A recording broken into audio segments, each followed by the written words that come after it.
Hello everyone and welcome back into my kitchen. Join me as I make this fresh kimchi. It's very delicious. It's not a fermented version, so you can make it and eat it. Let's go. Alright guys, so here's what we'll be using today to make our kochori. This is a fresh kimchi, so it's more like a salad. It's not one that's fermented. You can make it and then eat it practically in 10-15 minutes. So what I have here is a Napa cabbage, which you can see, and I'm going to I've washed the outside already. Cut the bottom part where the heart is. You just want to open it like this and do the same thing here. Oh, something happened to the middle. Well, we'll just have to discard that middle part. Got my discarding bowl here. I've washed the outside of this already, but we'll wash it again. I'm just taking off the leaves that are kind of discolored.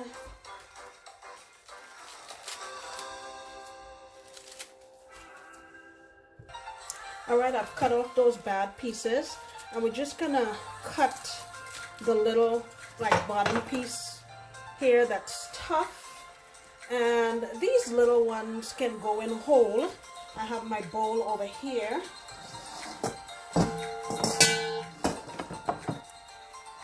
Make sure you can see this. Alright, so I have my bowl over here and I'm just putting those in, and you just want to cut these like on a bias, and what you want is to have a piece of the rib and a piece of the leaf, so you're not, when you're biting, you're not biting into just leaf. Like if I cut it this way, all you would get is the stem, but we want to get both parts on every bite. I'm getting really passionate here.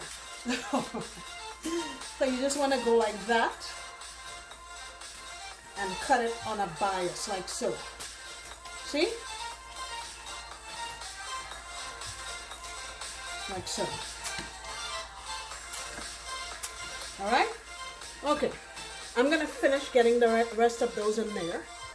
Alright, now that I have all of my lettuce cut up, I have 1.5 cups of water just from my tap and 1/4 cup of kosher salt. And I am going to just dissolve this. And once it all dissolves, I will pour it all over our lettuce and press it down. So you want to leave that in here.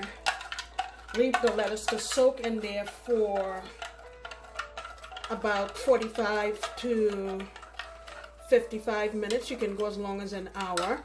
And halfway through it, you want to flip this over, okay? All right, going in with my water. It's not going to cover it completely, but that's okay. You just press it down, and like I said, every 20 minutes or so, flip it over to make sure that everyone has a chance to get some salt. Okay? All right, I'll set this aside and we'll work on the mixture that you're gonna add to it. All right, so the next thing I'm going to be doing is, I've already shredded up some carrot here. It's probably about 1/3 cup or so. I have 1/2 of an onion, and all I'm going to do is, trying to do it so you can see, is cut it in strips this way.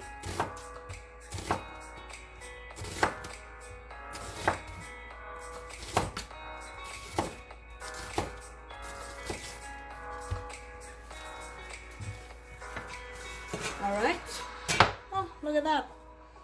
My glove says no. All right, I'm gonna put that here.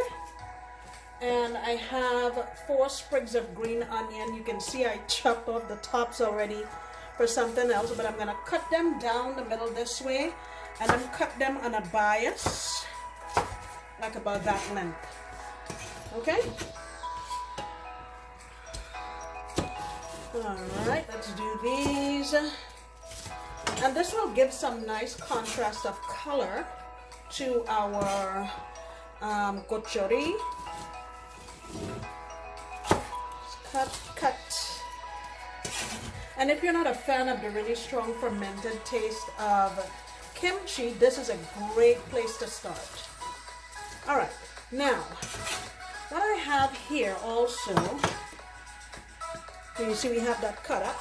I have a little knob of ginger that I'm gonna grate and 4 cloves of garlic. I'm gonna grate these and come on back and then we'll make the sauce. All right, so I have my ginger and my garlic here in this bowl. And here I have 1.5 tablespoons of fish sauce. I'm also, now traditionally, what do you call it? Asian pear syrup is used as a sweetener in this sauce, but I don't have any, and I saw a couple of people in their recipes using apricot preserves, so I'm gonna try it. Okay, I'm calling that about 2.5 tablespoons, and I'm using the sugar-free one because that's what I have. And now this is what gives kimchi its signature red color, and this is Korean pepper flakes. So we're gonna go in there with 3 good tablespoons. I had somebody ask me in the comments, what's a good tablespoon? Is there a bad tablespoon? You know who you are. All right, and then we just want to get this combined. That stuff is hot. Just want to get this combined. So we have our ginger, our garlic, our Korean red pepper, and our fish sauce, and our apricot preserves. Okay, so I'm just waiting now for our cabbage to sit for 45 minutes to an hour, and we'll come back and assemble this thing. The only other thing we're putting in there is we're finishing with sesame seeds. Yeah. All right, guys, so here is our cabbage. It's wilted down quite a bit. And I know you saw the size of it when we started. So it's been an hour, and this is what you're looking for. You see how the stem is bendy and it's not breaking? See that? That's what you're looking for. What I'm going to do now is drain this and rinse it out a few times to get rid of all of the salt, and we'll come back and mix everything together. All right, so I've rinsed this a few times and drained it properly. And now we're going to add our ingredients that we had earlier. Our spring onions, our regular onion, and our carrots. All right, I'm going to give this a good mix initially. Look at all those lovely colors. Now we're fixing to add more color to this. All right, now we're going in with our fiery sauce.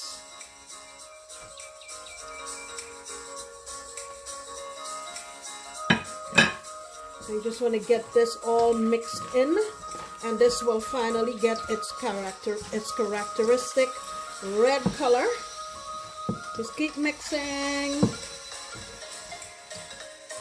All right, here it is, guys. Look at that. And the last touch is just some sesame seeds, and mix it together, and you're good to go.